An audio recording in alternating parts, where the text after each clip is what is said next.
Voilà. Très bien.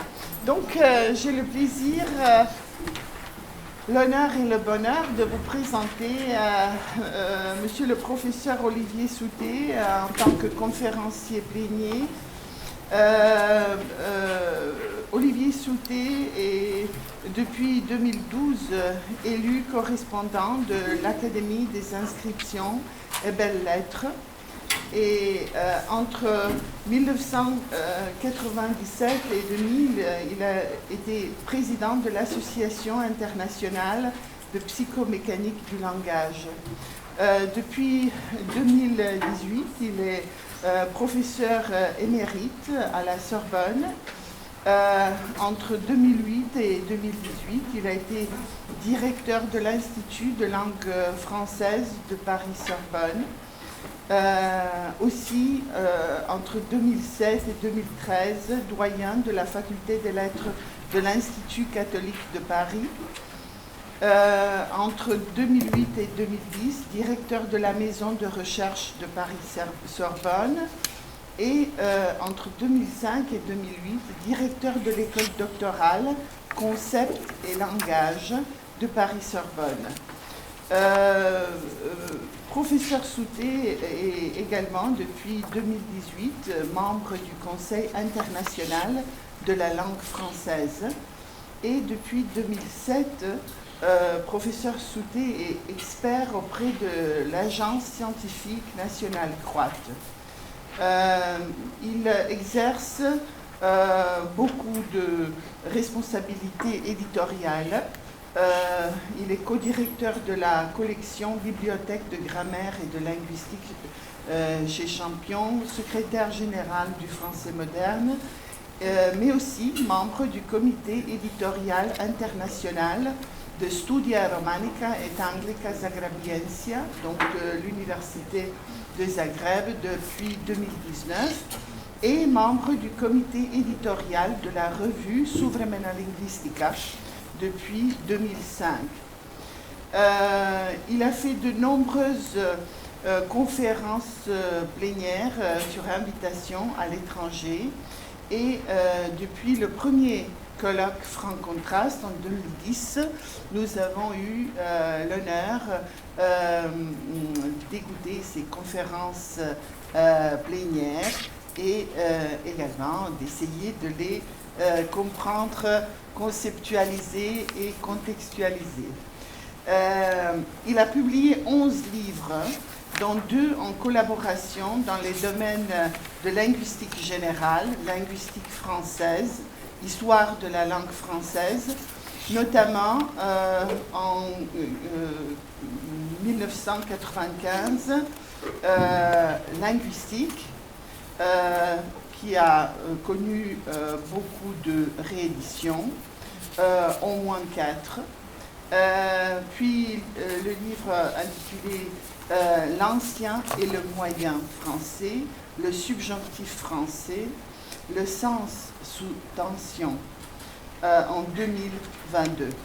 Voilà, donc je m'arrête là. Il y aurait encore beaucoup de choses à mentionner, mais voilà. Monsieur Souté, je vous en prie. Merci beaucoup, cher ami, pour vos paroles d'introduction. Alors, puisque c'est la dernière conférence plénière, je pense exprimer le point de vue de tous en vous adressant et en adressant à vos collègues nos remerciements pour votre accueil, pour l'organisation de ce colloque qui s'inscrit maintenant dans la durée et qui se bonifie comme les meilleurs crus. Et grâce à vous-même, à tous les professeurs, et puis aussi, je crois, aux étudiants qui sont là pour nous soutenir tous. Je voudrais rendre hommage aussi à votre entre-gens diplomatique, et ce n'est pas la moindre des choses, puisque la construction financière, au moins pour une part, de ce genre de rencontres suppose des appuis et donc la sollicitation de ces appuis, et vous y parvenez merveilleusement bien. Alors, je vais maintenant passer à mon petite présentation des choses. J'ai donné à mon intervention le titre « La conceptualisation de l'approximation épilinguistique à la construction discursive savante ». Vous disposez en principe d'un exemplier. Je ne sais pas s'il y avait assez d'exemplaires pour le cas où ce ne serait pas ainsi. Vous pouvez, je pense, peut-être en avoir un pour deux, n'est-ce pas? Mais ça ne permettra peut-être d'accélérer mon propos. Alors, les trois termes qui définissent les contours thématiques du colloque qui nous a réunis admettent selon toute vraisemblance des problématisations multiples à cause non seulement de la complexité sémantique et conceptuelle de chacun d'entre eux, mais aussi des diverses combinaisons que ceux-ci autorisent. Partons du premier, à savoir celui de conceptualisation. Je rappelle que la conceptualisation, au moins du point de vue des linguistes, appartient aux opérations de nature universelle, au fondement du langage, et constitue à ce titre ce qu'on peut considérer comme un des universaux cognitifs. Je renvoie ici à une publication que je citerai 2 ou 3 fois au début de mon intervention, celle de Robert Martin, Linguistique de l'universel, publiée en 2016 avec réédition en 2021, et où il écrit une pensée. Vous avez cette citation: toute pensée suppose un ou des objets de pensée. Il n'est pas de pensée sans objet, pas de pensée dans le vide. On pense à propos de quelque chose, et vous pouvez lire la suite de cette citation dans laquelle Martin renvoie à ce qu'il nomme le concevoir de la grammaire de Port-Royal. Donc, conclut-il, au moins ce paragraphe, dans les langues, la conceptualisation est indissociable du signe. Opération intervenant, faut-il ajouter, quelle que soit la forme du signe, compte tenu à la fois de la diversité des langues et de la variété des formes accueillantes, par exemple les parties de discours, pour beaucoup, mais il y a d'autres solutions, parties de discours pour beaucoup de langues qui nous sont familières. Cette opération qui se réalise à chaque acte d'engendrement sémiologique s'y trouve au minimum redoublée et complexifiée dans la seconde opération cognitive de base, qu'est la prédication. Et là, je vous invite à regarder la deuxième citation de Martin: « Pas de pensée sans lien s'établissant entre les objets de pensée. L'acte de langage consiste à dire quelque chose de quelque chose. » C'est l'opération universelle de prédication. Et il renvoie ici au jugé de Port-Royal. La prédication, ici appréhendable comme une relation interconceptuelle, autorise à son tour une complexification par réitération ordonnée. Une pensée élaborée, continue à écrire Martin, enchaîne les prédications par des opérations de successivité argumentative ou narrative. Le résultat est une argumentation, et là, il renvoie au raisonné de Port-Royal. On le voit, de proche en proche, c'est bien l'opération de conceptualisation qui est au fondement de l'acte de langage et qui justifie amplement le premier terme du colloque que vous organisez. Cette opération de conceptualisation aboutit à la production de concepts, notion qu'il s'agit maintenant de définir avec une extrême prudence, car elle ne fait pas nécessairement consensus. Il convient ici, me semble-t-il, de distinguer concept et signifié, ce que ne fait pas, notons-le, le cours de linguistique générale de Saussure, plusieurs fois évoqué dans les présentations qui m'ont précédé. Quand j'affirme simplement qu'un mot signifie, écrit Saussure, signifie quelque chose, quand je m'en tiens à l'association de l'image acoustique avec un concept, je fais une opération qui peut, dans une certaine mesure, être exacte et donner une idée de la réalité. Alors, les concepts, si là encore je colle pour l'instant à Martin, les concepts sont des signifiés appréhendés en opacité, comme des objets de pensée. À chaque signe d'une langue correspond un signifié en transparence. Le signifié cheval renvoie à la réalité désignée, à l'animal domestique, en opacité par l'objectivation du signifié, où l'on parle du signifié, du sens du mot cheval, et non pas de la réalité que le mot cheval désigne. Ce signifié, conclut-il, peut acquérir le statut de concept. Définition, cependant, me semble-t-il trop limitative. Martin, du reste, tient pour la distinction entre deux types de concepts. Au concept naturel lié au signifié du langage ordinaire, c'est l'exemple avec cheval, précédemment identifié, il ajoute les artefacts conceptuels qui naissent, je le cite encore, d'un effort conscient de conceptualisation. Un nouveau concept se dégage par l'activité scientifique ou technique. Ce concept est peu à peu circonscrit au moyen d'une définition explicite et conventionnellement adoptée. Par exemple, en logicien qu'il est, il prend le concept d'implication, ce n'était peut-être pas l'exemple le plus directement accessible, mais qu'importe. Dans la logique élémentaire des propositions, on dira qu'une proposition P implique Q si et seulement si P étant vrai, Q est nécessairement vrai, alors que la fausseté de P est compatible à la fois avec la vérité et avec la fausseté de Q. Donc là, on voit la construction du concept d'implication. La distinction de Martin entre concept naturel et concept artificiel peut être ainsi formulée, tandis que du côté de ceux-ci, l'inscription en langue, ceux-ci, c'est-à-dire les concepts artificiels, procède d'une construction discursive, troisième mot, textuellement et historiquement identifiable. Du côté de ceux-là, les concepts naturels, la préhistoire de cette inscription serait comme prédonnée, toujours déjà là, ce qui naturellement n'empêche pas le travail de recherche des philologues et des historiens des langues, dont la finalité est précisément de déterminer la genèse du sens. Donc, les concepts naturels seraient comme prédonnés, présents dans l'immédiateté de l'instant de l'acte de langage, instant de conscience vive, comme disait Guillaume, qui l'assimile aussi, sans doute de manière très discutable, à l'instant du cogito, tout entier contenu dans cette temporalité opérative, tant de la pensée en action de langage, au cœur de la psychomécanique du langage, temporalité opérative que Thomas Vergence a très bien située dans l'entier des régimes de temporalité sur lesquels s'appuient les faits de langage, entendus dans leur plus grande extension.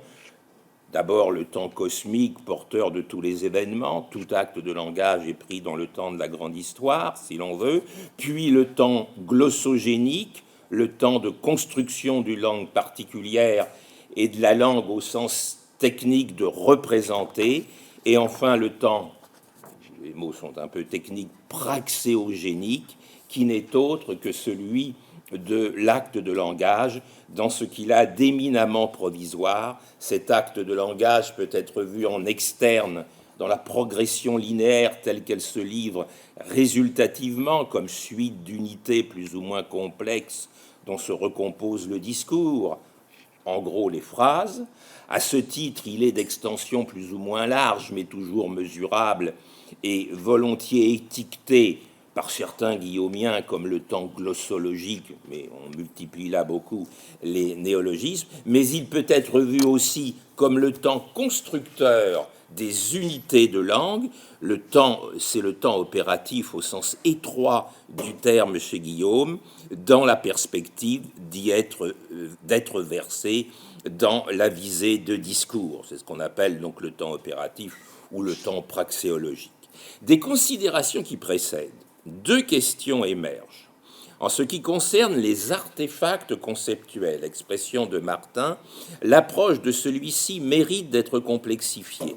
Une dichotomie doit être introduite à l'intérieur des concepts artificiels, entre concepts artificiels de type terminologique, c'est ceux auxquels fait référence Martin, et concepts artificiels de type herméneutique interprétatif, lesquels sont le plus souvent des concepts naturels recyclés dans la réflexion problématisante, notamment philosophique ou linguistique, au sens disciplinaire du mot linguistique. Des termes comme liberté, vérité, peuple, langue, histoire et tant d'autres sont aussi bien des concepts naturels que des concepts artificiels, sans cesse travaillés et retravaillés depuis qu'il y a une réflexion de nature philosophique ou épistémologique.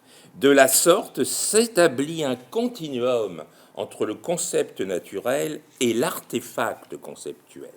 Deuxième point qui émerge des considérations introductives, la nécessaire discursivité qui entoure la genèse des concepts artificiels. Est-elle absente de celle de la genèse des concepts naturels? Nous ne le pensons pas, au moins dans certains cas. À partir de là, je voudrais examiner 3 points. D'abord, la question de la présumée disponibilité immédiate des concepts naturels, le cas de la conventionnalisation des concepts, c'est l'approche terminologique, et le cas de l'élaboration heuristique, herméneutique, dans un cadre qui serait, disons, de manière très générale, plus problématisant, plus philosophique. Alors commençons par le premier point, le concept naturel et l'activité épilinguistique. Cette notion d'épilinguistique, je vous le rappelle, est devenue assez partagée par les linguistes aujourd'hui. Cuglioli lui a fait un sort dans les années 60 et 70 pour distinguer notamment l'épilinguistique, le sentiment direct que j'ai hors toute culture linguistique élaborée et mise à distance du sentiment de ce qui se dit et de ce qui ne se dit pas. L'épilinguistique est classiquement opposé au métalinguistique.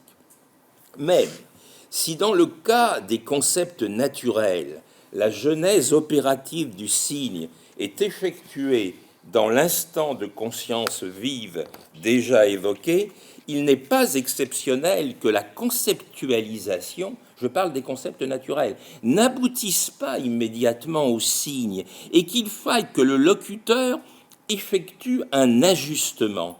Et l'ajustement est le lieu de l'épilinguistique. Chacun de nous a connu de ces hésitations, par exemple en matière de couleur, entre le vert et le bleu. En l'espèce, c'est bien moins le défaut du signe qui est en cause que l'opération même de conceptualisation qui peine à trouver la forme signifiante qui convient. Celle-ci est une opération de discernement à l'étroit. Je prends là le schéma, vous l'avez dans l'exemplier, le schéma guillaumien classique d'élaboration d'un concept suivi on l'a vu hier dans un exposé à propos des caractères chinois, sur l'inscription dans une forme catégorisante à caractère général. Donc, l'opération de discernement est une opération particularisante qui a besoin d'aboutir à une opération généralisante qui passe par un signe avec, au moins dans les langues qui fonctionnent de la sorte, l'inscription dans une classe de mots, une partie de discours avec des paramètres de reconnaissance. Dans l'instant de production-expression du signe, il s'agit donc de parvenir à la meilleure adéquation entre le contenu visé et le signifiant utilisé. Si cette adéquation est le plus souvent réalisée, elle n'en est pas moins, indépendamment de toute difficulté qui pourrait être imputable à un trouble neurologique chez le locuteur. On verserait vers un autre domaine, elle est potentiellement problématique du fait notamment d'un écart de nature entre le monde qui s'organise prioritairement de manière continue, alors que les signes de la langue sont fondamentalement de l'ordre du discontinu, du discret, disent les fonctionnalistes, le jeune contre le vieux, le riche contre le pauvre, le bon contre le mauvais, l'endormir contre le réveil. Mais nous connaissons tous des situations médianes, et elles sont même plus nombreuses. Et le mode de fonctionnement de ma perception est beaucoup plus scalaire que binaire. Deuxième difficulté, des écarts entre énonciateurs, pensés malgré tout comme membres d'une collectivité réputée homogène, parlant une même langue, dit-on, et dont on postule qu'ils perçoivent une réalité extérieure comparable. À preuve, les écarts de sujets en position d'activité définitoire, j'ai mis le mot entre guillemets. C'est là encore un exemple, mais dans un travail beaucoup plus ancien de Martin, dans le cadre où nous travaillons sur l'élaboration du trésor de la langue française, et donc les étudiants sont des gens très sympathiques et très utiles, ils servent de population expérimentante, si je puis dire, et donc on avait proposé 9 prédications à propos du mot auberge, je crois que je vous l'ai donné, alors je ne vais pas toutes les lire, hein. Et ce qui est intéressant, c'est qu'alors les réponses étaient modulables sur le mode du toujours vrai, plutôt vrai, quelquefois vrai, jamais vrai. Et au fond, il n'y a eu consensus sur aucune des définitions. Et même, c'est le mot auberge, la définition B, on peut y manger et en payant, ne faisait pas l'unanimité. Vous voyez, donc ça, c'est un peu déconcertant, n'est-ce pas? Alors, y manger peut-être, mais sans payer, c'est la grivellerie. L'échec ressenti dans l'acte d'ajustement du conceptualisé et de l'exprimer est surmonté par une correction épilinguistique qui revient à compenser l'échec éprouvé dans l'instant de conscience vive par une paraphrase parasynonymique, c'est-à-dire en l'espèce, et toujours en termes guillaumiens un peu pédants, à prolonger l'instant praxéologique par une discursivité ressortissant au glossologique, ou si vous voulez au syntagmatique en fait. Formellement, il s'agit d'un processus discursif d'autocorrection. Les langues mobilisent pour cela divers outils qu'elles ont grammaticalisés d'ailleurs. Songez pour le français à des connecteurs du type plutôt, en fait, je veux dire, c'est-à-dire, avec des degrés de grammaticalisation variés, mais là n'est pas l'essentiel. On sait que cette inadéquation peut être rhétoriquement récupérée à des fins en général d'amplification, mise au service du pathos ou de l'ironie. Le théâtre en use volontiers, comme notamment dans la célèbre tirade d'Aîné de Cyrano de Bergerac, dans la pièce éponyme de Rostand. Vous connaissez tous, c'est un roc, c'est un pic, c'est un cap. Que dis-je? C'est un cap, c'est une péninsule. J'en viens maintenant à mon deuxième point. Vous voyez, là, on était dans l'épilinguistique. On va maintenant passer à la construction conceptuelle dans le métalinguistique. L'activité définitoire à l'œuvre dans l'ajustement épilinguistique, essentiellement approximative. Et en voulant bien donner à approximation son sens étymologique, on va par approche progressive au plus juste. C'est le travail du mot, finalement. Et songez d'ailleurs à l'entreprise littéraire, à quelqu'un comme Flaubert, par exemple. Alors, passons au métalinguistique. Là, l'objet du dictionnaire, on va en venir au travail du lexicographe. L'objet du dictionnaire est précisément de corréler au mieux le signe et les concepts ou le concept qui lui est associé et à fournir au locuteur la garantie de précision souhaitée. On passe d'un « je veux dire », formule renvoyant à une sorte de bricolage conceptuo-sémiologique, à un « cela veut dire », le démonstratif neutre et impersonnel renvoyant à la langue, dans ce cas-là, de transcendant à l'égard de ceux qui en font usage. Encore faut-il que le travail lexicographique soit aussi satisfaisant que possible. Sa qualité repose sur l'association d'une théorie pratique, praxis, praxis c'est un peu daté aujourd'hui, définitoire, rigoureuse et à la sélection des exemples les plus significatifs, le tout appuyé sur une base de données aussi riche que possible. Il est exclu d'examiner ici l'extrême variété des formes définitoires. On retiendra notamment la plus illustre, culturellement parlant, du fait de ses origines aristotéliciennes, à savoir la définition paraphrastique de formes hyperonymiques associant genre prochain, l'hyperonyme et les traits spécifiques. Ainsi, pour le lexème miracle tel qu'il est traité dans le trésor de la langue française informatisée, qui associe à la définition fait positif extraordinaire en dehors du cours naturel des choses que le croyant attribue à une intervention divine providentielle et auquel il donne une portée spirituelle, des emplois observables dans des expressions ou des exemples multiples, identification historique, je vous donne la liste, identification géographique, donc miracle de la Sainte-Épine, les miracles de Lourdes, l'identification opérative, accomplir un miracle, l'identification cognitive, interprétative, si le miracle est pensable, c'est une citation de Gabriel Marcel, ce n'est qu'en fonction de la foi, etc. Dans les termes de notre colloque, l'activité métalinguistique mobilise doublement la discursivité par la définition qui permet au locuteur de garantir sa conceptualisation, sémiologisation propre, par une conceptualisation, sémiologisation collectivement assumée, et deuxièmement par la référence explicite à des contenus discursifs apporté par le contenu de base. Quel est le bon article de dictionnaire? C'est celui qui associe la meilleure définition aux meilleurs exemples. Et tous ceux qui ont fait un peu de travail lexicographique dans leur vie savent que face à des corpus considérables, produisant un nombre d'exemples accablant, il est extrêmement difficile par moment de trouver les meilleurs exemples. La meilleure définition avec les meilleurs exemples. Aucun dictionnaire pour l'entier des entrées ne satisfait évidemment à cette exigence, et Dieu sait pourtant s'il y en a d'excellents. On se gardera cependant de penser que la définition hyperonymique est la solution absolue au réglage conceptuel.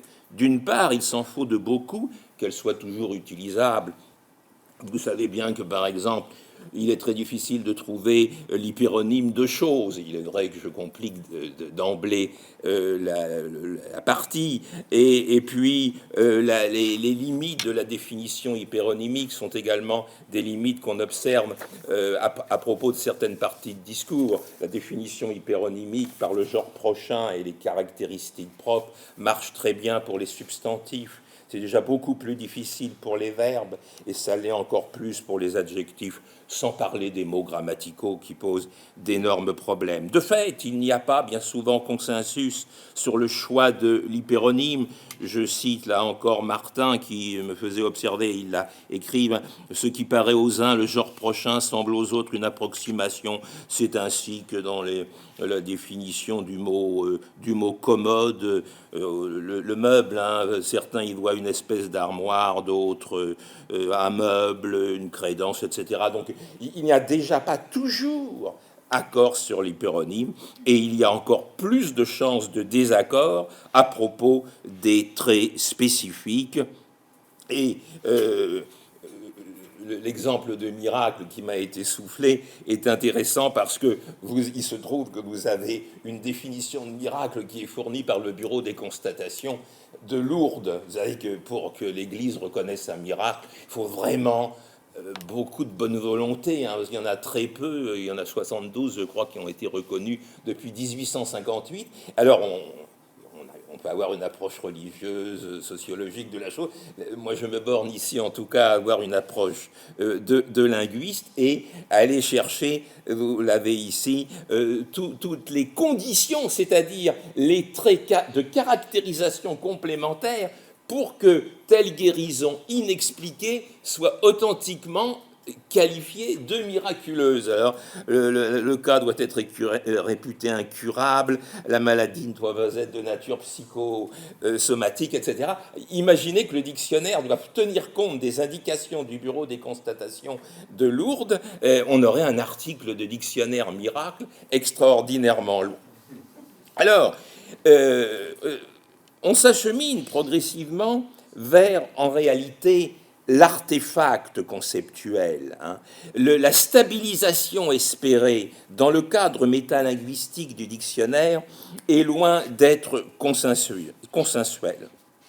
Et il nous faut donc aller plus loin vers l'artefact conceptuel que j'appelle ouvert, un artefact conceptuel ouvert à un discours sans fin. Alors on partira ici de la définition du concept. J'ai pris soin de vous reproduire la définition, l'article qu'on trouve dans le Trésor de la langue française, et notamment le point B, puisque le point A renvoie à une définition très vieillie du mot.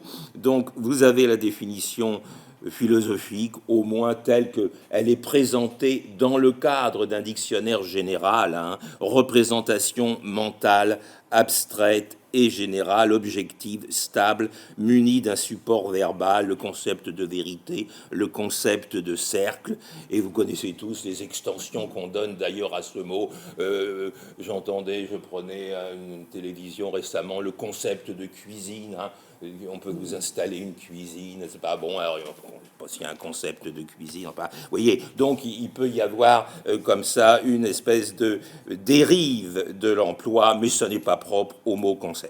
Alors si on laisse de côté la toute première rubrique de l'article renvoyant à un sens ancien dans lequel le mot concept a le sens de conception, et dont la première position, d'ailleurs, peut sembler discutable dans la suite de l'article. Moi, je ne l'aurais pas placé là, parce que ça ne renvoie pas à notre perception immédiate du mot concept, même si elle peut être confuse. L'article du Trésor fait nettement apparaître le domaine sémantico-référentiel prototypique du lexème, concept, c'est le domaine de la philosophie, celui des disciplines connexes que la philosophie a longtemps contenu, la sociologie, la psychologie, et auquel, selon nous, il n'est pas illégitime d'associer, puisque il y a ici une majorité de linguistes, les sciences du langage aux frontières de la philosophie du langage. D'où suit l'identification de problématiques autour de concepts comme ceux de langue, de parole, de discours, de référence, authentiques concepts à caractère réflexif et herméneutique, à ne pas confondre avec les concepts définis au départ comme des signifiés en opacité par Martin, comme le concept de cheval, chaque signifié de chaque signe ayant dans ce cadre de sa projection conceptuelle. Dans un article intitulé « La linguistique et l'universalité vers l'unification de la discipline », Martin s'attache à la question de savoir si on peut accorder au concept linguistique à caractère réflexif et herméneutique des définitions extrêmement rigoureuses. Cela, pense-t-il, passe par la mise au point, on en a parlé plusieurs fois à titre privé au cours de ce colloque, de mise au point de terminologie rigoureuse, c'est-à-dire le recours à des artefacts conceptuels avec des formulations que j'appelle stipulatoires, de nature à s'imposer à tous les membres de la communauté scientifique concernée. Ces définitions stipulatoires doivent permettre, d'une certaine manière, de régler ensuite les procédures d'échange et de communication entre linguistes. J'ai eu l'occasion de dire à plusieurs reprises que cette ambition me paraissait légitime et en même temps toujours reculée, les linguistes présentant la caractéristique, au fond, de n'être jamais d'accord sur les termes clés de leur propre discipline, et à preuve d'ailleurs un certain nombre de dictionnaires de terminologie linguistique qui se gardent bien de définir des mots comme mots, Vous avez des dictionnaires de terminologie linguistique où il n'y a pas d'entrée mot.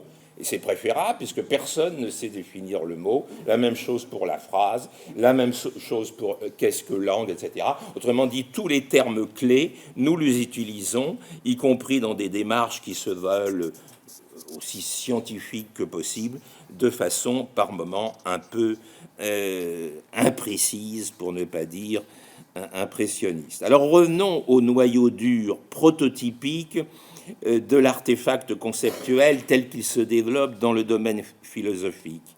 Il serait sans doute bien audacieux de définir d'une manière trop absolue la conceptualisation philosophique, compte tenu d'une part de la diversité des sous-domaines de spécialité, métaphysique, éthique, politique, esthétique, d'autre part de la diversité des styles de pensée et d'écriture des philosophes.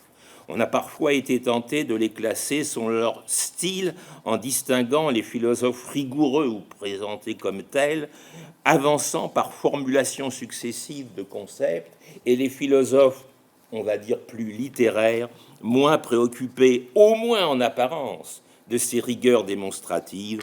On a l'habitude de distinguer pour le premier lot Kant, auquel on opposerait l'écriture de Nietzsche. Ainsi, de l'entendement chez Kant, qu'on peut ainsi caractériser, je donne une citation d'un kantien, faculté de connaître non sensible, l'entendement humain et la spontanéité de la pensée comme faculté de produire des concepts au moyen desquels il juge, c'est-à-dire pense. Les jugements sont des actes de l'entendement comme faculté de juger, etc.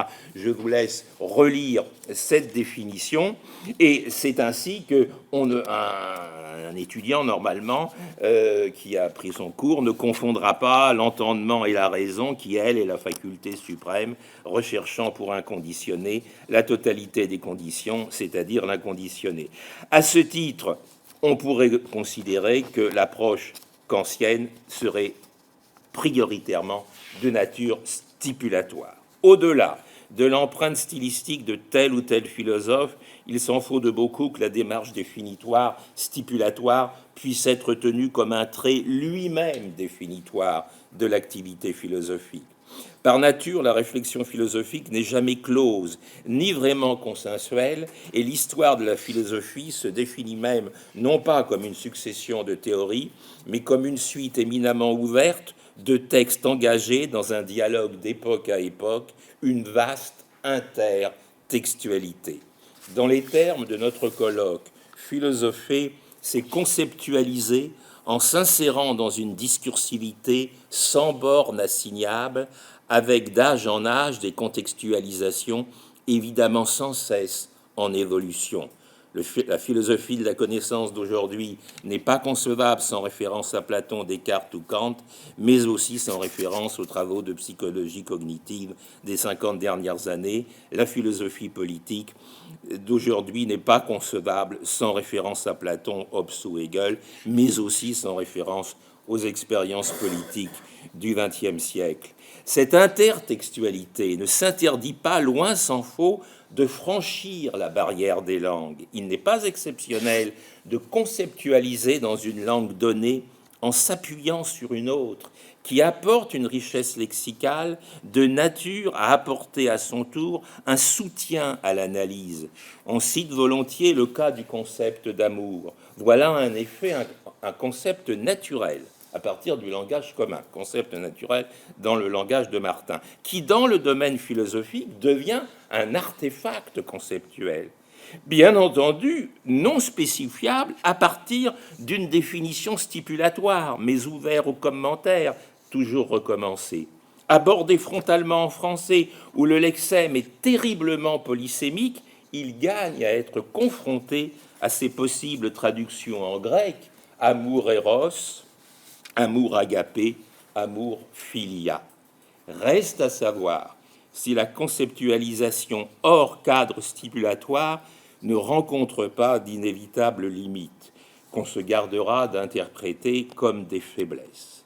Première limite, l'incapacité sémiologique des langues naturelles à faire voir la complexité des données du monde, au discours à dire en toute rigueur ce qu'on veut dire.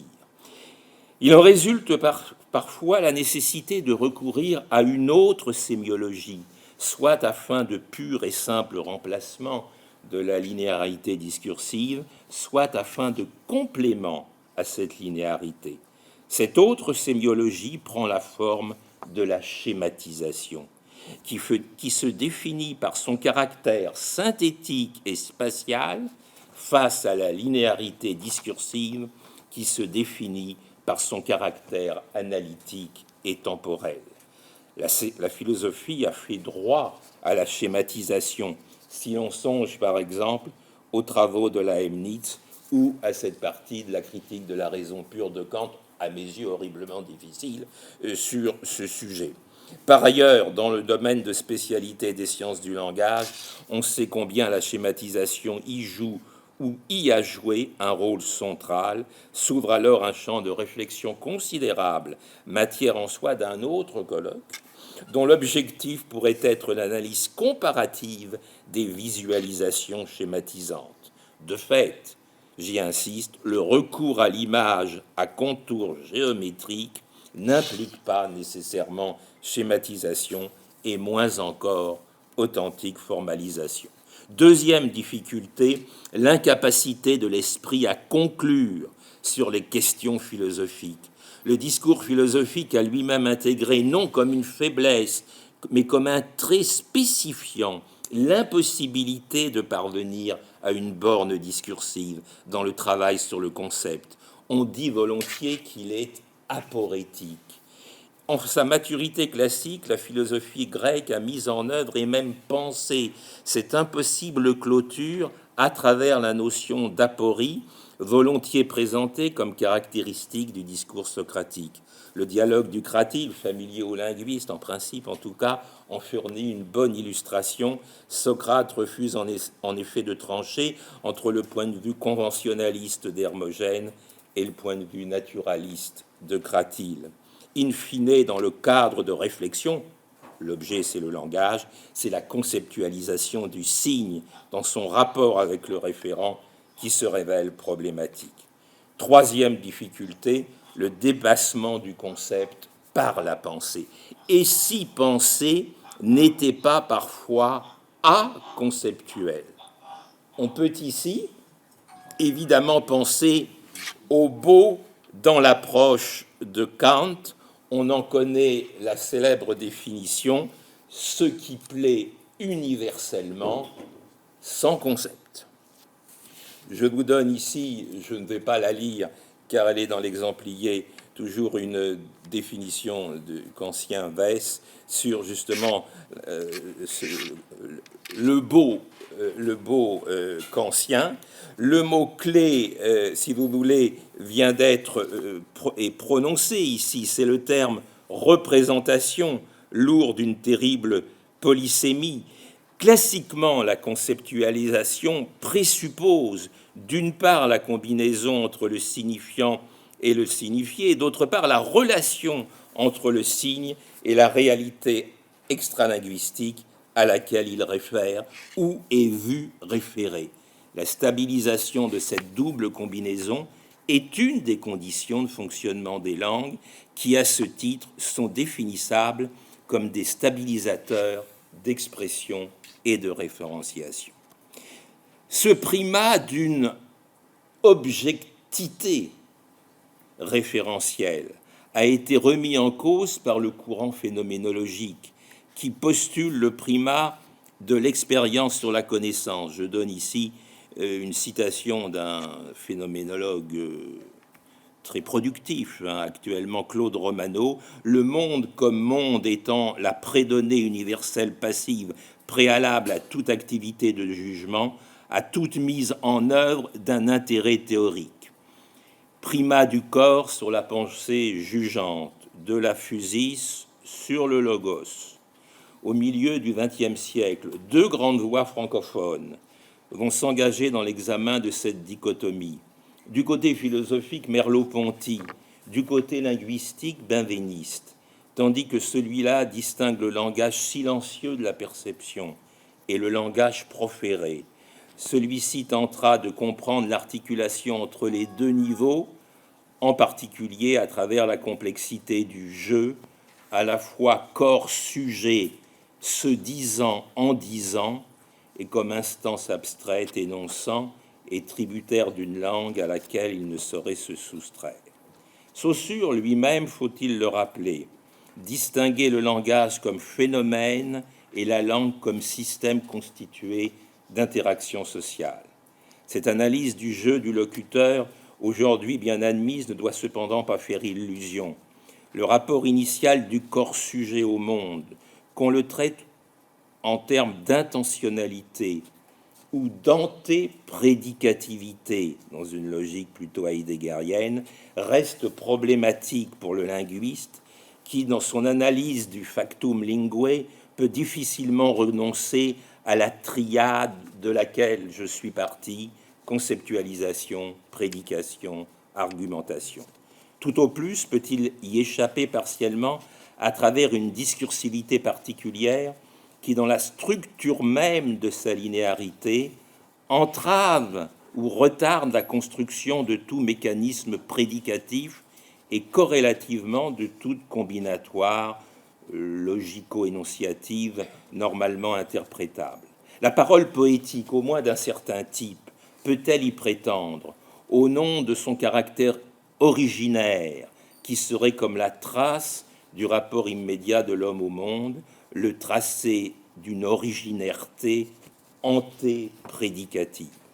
L'acheminement vers la parole de Heidegger le donne à penser. Ce n'est cependant pas cette voie, me semble-t-il, que peut privilégier le linguiste grammairien qui doit chercher dans la langue, en tant que lexicalisé ou plus probablement grammaticalisé, le signe de cette donation originaire du monde, à tout le moins la trace, au carrefour d'une quasi-vacuité sémantique, capable d'installer l'existant perceptible, sans passer par l'instance ordonnatrice, régulatrice de la personne. Autrement dit, faire de cet existant, pour reprendre un terme d'un autre illustre phénoménologue, Marion, un étant donné qui contourne la personne, le faire émerger de la manière la plus impersonnelle qui soit. Il y a en français une manière de dire, et dans d'autres langues, bien évidemment pour ça, cette donnée, je dirais, ce prédonné existentiel qui se traduit par le prédicat d'existence, disait linguiste, mais est-ce que ce n'est pas aller trop loin? Il y a, qui ouvre à l'étang sans passer par le verbe être, en recourant à deux pronoms aux référents si insaisissables, I et Y, manifestement impersonnels. Mais ce serait la manière et la matière d'une autre recherche. Je vous remercie.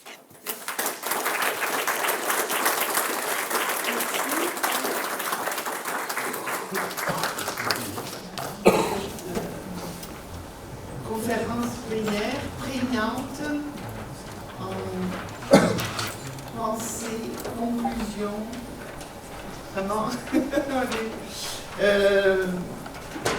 J'ai une question, je vais profiter de mon privilège de modératrice. Je vois Samir qui est déjà prêt.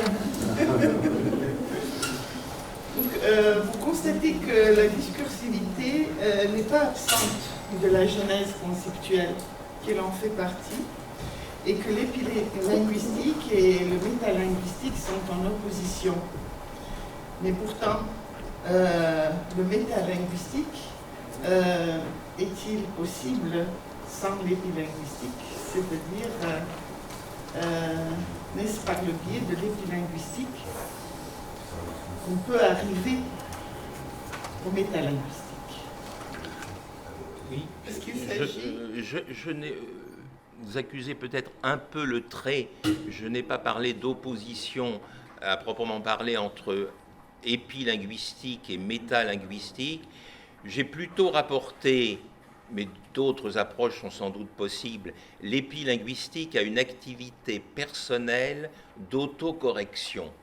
Et vous savez même que ça devient, ça peut devenir un tic, l'épilinguistique. Vous avez des gens qui ne cessent de dire « je veux dire ».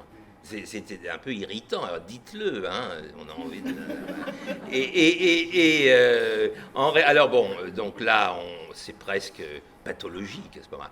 Mais il y a indiscutablement un phénomène de la recherche du mot exact. Alors la recherche du mot exact relève de l'épilinguistique, et puis il y a... Vous ne pouvez pas tout aborder, il est évident qu'il y a aussi dans l'histoire des langues des moments d'esthétique, de socio-esthétique de la langue, et l'âge classique se définit pour une part par la question de la recherche du mot exact. Et c'est ce qui explique, par exemple, que dans l'histoire de la réflexion linguistique en France à l'âge classique, on ait fait une chasse extrêmement violente aux synonymes. La synonymie était perçue comme n'existant pas, hein, dans une conception très rationnelle de la langue. La synonymie n'a pas sa place, et par voie de conséquence, si la synonymie n'existe pas, il y a une espèce, si vous voulez, d'obligation, j'ose pas dire morale, mais d'obligation sociale à la précision du mot, ce qui implique chez le locuteur, comme l'on dit, la recherche permanente du meilleur mot qui soit. Donc à ce moment-là, l'épilinguistique se trouve érigée en obligation sociale quasiment, hein, dans une espèce d'éthique sociale de la langue. Le métalinguistique, je l'ai entendu,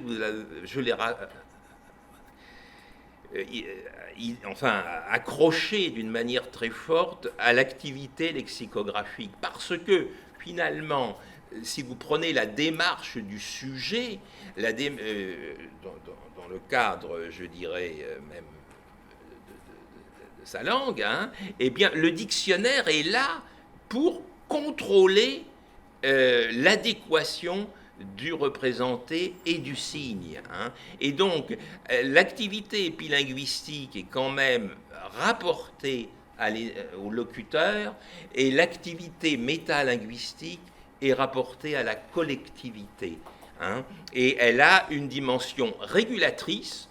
Et alors, évidemment, ça dépend des sociétés. Nous sommes dans une société assez souple, on va dire ça comme ça, hein, c'est pas, et où le dictionnaire n'a pas un pouvoir de contrainte considérable. Mais si vous rencontrez des gens beaucoup plus âgés, c'est une chose qui m'amusait toujours, notamment dotés, je dirais, non grammairiens, hein. Ils s'étonnent toujours du libéralisme des grammairiens.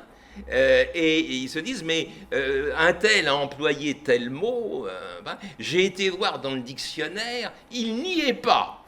Alors qu'est-ce que vous en pensez? Alors, en général, je n'en pense pas grand-chose. Il y a deux solutions. Ou bien on condamne la personne qui l'a utilisé, ou bien on modifie le dictionnaire. Et en général, les dictionnaires s'ajustent plus ou moins. Mais là, on est dans une conception très, disons, directive de la langue. Alors ça dépend évidemment des domaines, et puis des époques. Mais on est quand même du côté du collectif.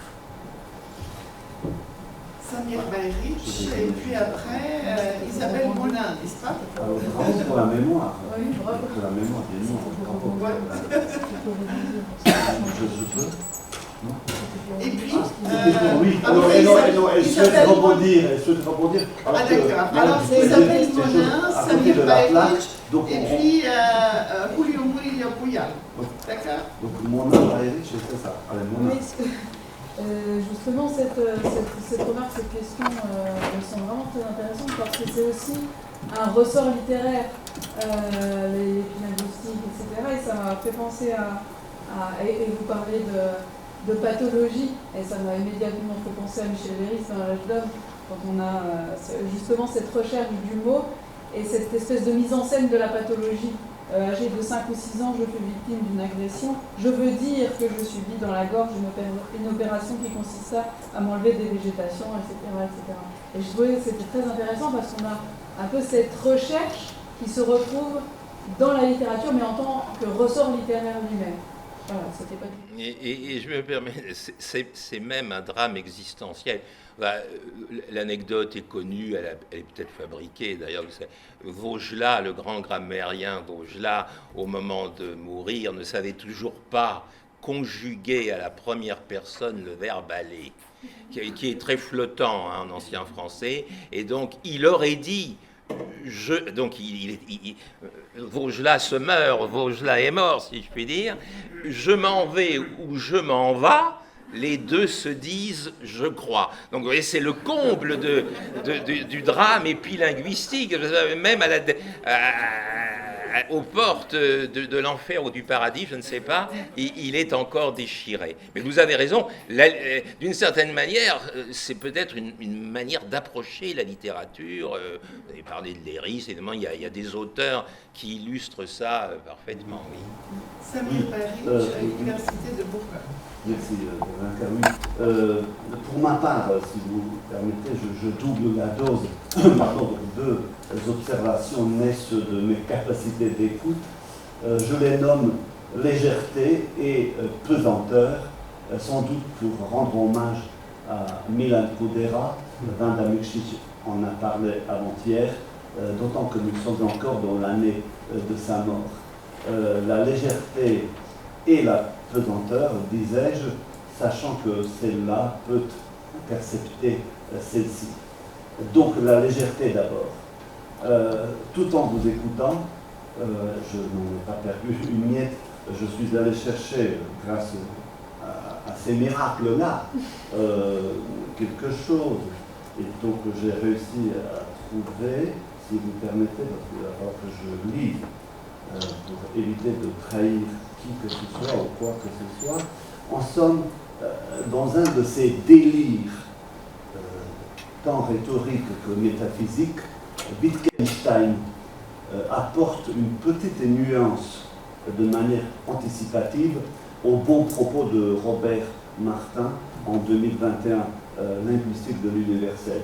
Donc Martin, vous le disiez tout à l'heure, Martin dit avec emphase, je cite, « Il n'est pas de pensée sans objet, pas de pensée dans le vide. On pense à propos de quelque chose. » Fin de citation. Et donc Wittgenstein, dans son coin, entend la chose de la manière suivante. Je cite, « Je parle sans penser à rien. À vrai dire, je pense à quelque chose. » À quoi donc? Eh bien, à ce que je dis. Je passe à la pesanteur. En somme, l'épilinguistique, qui m'interpelle beaucoup, autant dans mes cours que dans mes modestes recherches, est à la contextualisation ce que la langue est au discours, au sens guillaumin, bien entendu, à savoir un acte accompli en amont. Donc je serais ravi d'entendre votre avis, Olivier. Vous disiez hier que nous nous connaissons depuis 32 ans, sans pourtant être des amis de 30 ans, à savoir, Guillaume utilise davantage dans principe de linguistique théorique le terme mécanique intuitionnelle. Selon moi, il y aurait du moins un lien quelconque entre l'épilinguistique, toute sa splendeur, et la mécanique intuitionnelle chez Guillaume. Quel est votre avis?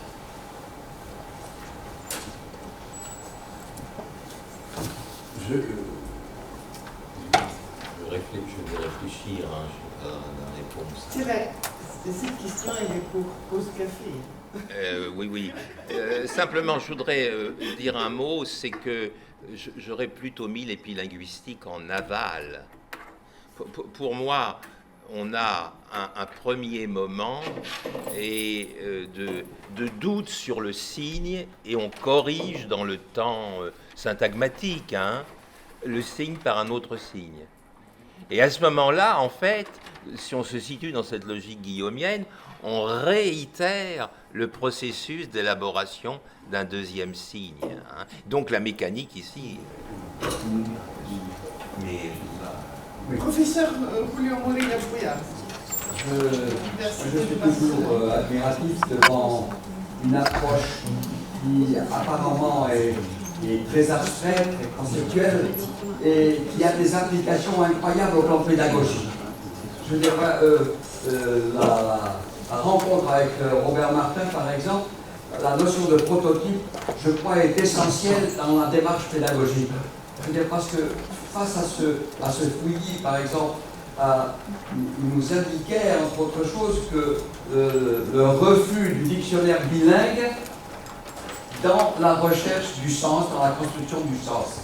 Que le dictionnaire bilingue va nous compliquer l'existence parce qu'on ne va pas vers le prototype. Et donc cette idée, la valeur heuristique que vous avez soulignée aussi, je crois que m'a paru extraordinaire et ça m'a rappelé une citation de Monterrand en disant « Quelle langue magnifique l'espagnol où je t'aime, on dit je te veux, te quiero ». Donc ça a illustré beaucoup. Et puis un troisième élément qui est passé, et peut-être on ne le soutient pas assez, mais qui est essentiel dans une perspective d'enseignement et de réflexion sur la langue, c'est la scalarité.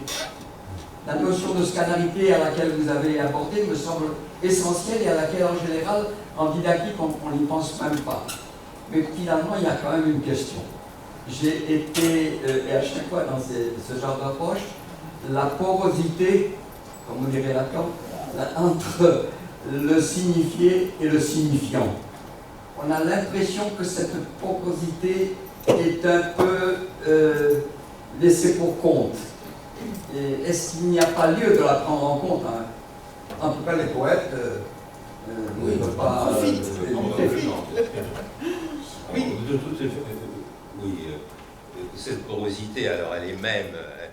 parce qu'elle elle pose le problème de l'arbitraire, du signe. Hein. Alors je pense que là, c'est pas un café, mais c'est la soupe du soir, simplement. Donc on ne va pas entrer, mais l'arbitraire de signe est devenu un dogme de la linguistique saussurienne et post-saussurienne, et justement, dans le cadre guillaumien, alors bon, on ne va pas entrer dans le détail, Guillaume est un de ceux, il y a même eu une thèse faite, j'ai oublié son nom, ce collègue qui est décédé, il y en a plusieurs qui sont décédés, vous allez me dire, mais qui avait fait sa thèse, j'ai un trou de mémoire, et arrivé par quelqu'un comme Michel Arrivé, qui n'était pas vraiment guillaumien, mais qui est un peu connu aussi, lui-même, à partir d'autres approches, nuançait beaucoup cette perspective de l'arbitraire, et on a toute une série de courants, par exemple, chez les arabisants, hein, qui contestent beaucoup cette notion d'arbitraire du signe, et ça va dans le sens de cette porosité, de ce phénomène je dirais, de contrainte réciproque entre le signifiant et le signifiant. Sur lui-même. Oui. Il nuance, oui. Oui. Mais il a été lu sur le mode d'un arbitraire beaucoup plus contraignant. Il y a Saussure et la réception de Saussure. Voilà.